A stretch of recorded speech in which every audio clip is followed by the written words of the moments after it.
سلام دوستان عزیز، امروز اومدیم توی یکی از دانشگاه کمتر شناخته شده آمریکا به نام دانشگاه بیلور یه چرخی بزنیم بریم ببینیم چه خبره.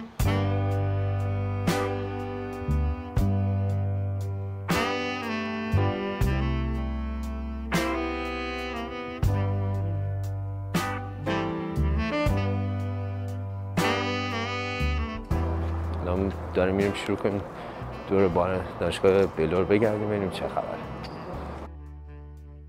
دانشگاه بیلور یه دانشگاه خصوصی و بسیار ریشه دار و قدیمی توی شهر ویکو تگزاسه که در سال 1835 تأسیس شد. در حال حاضر دانشگاه بیلور یه چیز حدود 20,000 دانشجو داره و توی طبقه بندی برترین دانشگاه آمریکا رتبه 93 رو داره.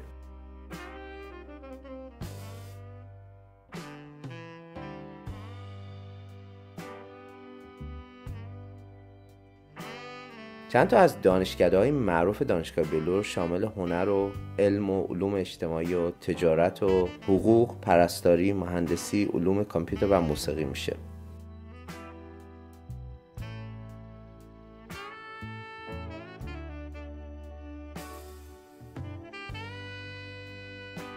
این دانشگاه یه استادیوم 55,000 نفری هم داره که واسه شهر به کوچیکی ویکو واقعا جالبه.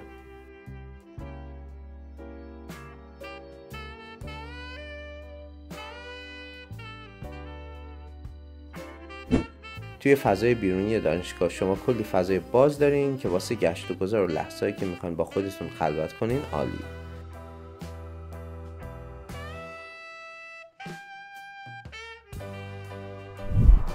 خیلی هم خوب دوستان، الان اومدیم توی فضای دانشگاه بیلور یه چرخی بزنیم دور یه نگاهی بکنیم.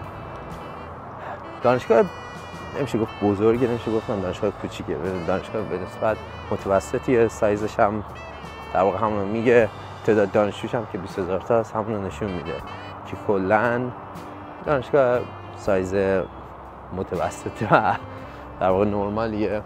یه خوبی خیلی جالبی که داره اینه که چقدر اینجا پارکینگ راحته. پارکینگ توی خیلی از دانشگاه آمریکا مشکل سخت براتون میشه، ولی خب اینجا گزینه خیلی خوب بود.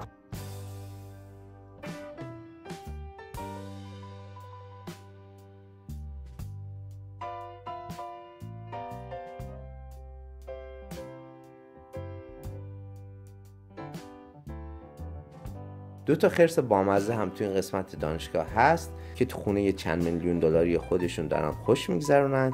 این خرس ها نماد دانشگاه بیلورن.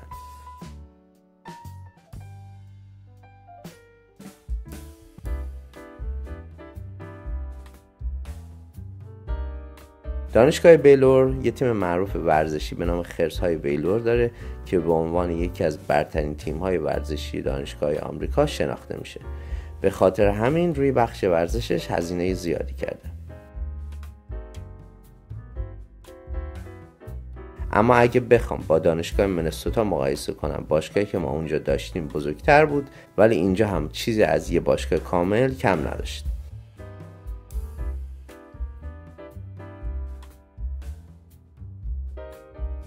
چیزی که توی گفتگو با استاد اصغری فهمیدم، دانشگاه بیلور کیفیت آموزشی خوبی داره.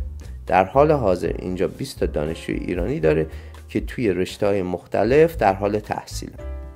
تنوع دانشجویی از کشورهای دیگه هم اینجا خوبه و قسمت بین‌المللی دانشگاه بیلور واسه دانشجوهای خارجی برنامه‌های مختلفی میذاره تا دانشجوها راحت تر بتونن خودشون رو با محیط وقف بدن.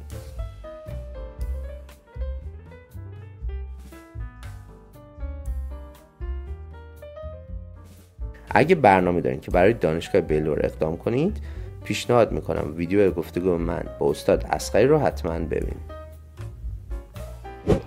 خیلی خوب، امیدوارم از این تور دانشگاه بیلور توی شهر ویکو تگزاس خوشتون اومده باشه. اگه اطلاعات بیشتر از این دانشگاه میخواین، من لینکش رو توی کامنت این ویدیو میذارم و اگه هم اطلاعات بیشتر میخواین سوالاتتون رو توی کامنت ها بذارین. ممنون، متشکرم، خداحافظ.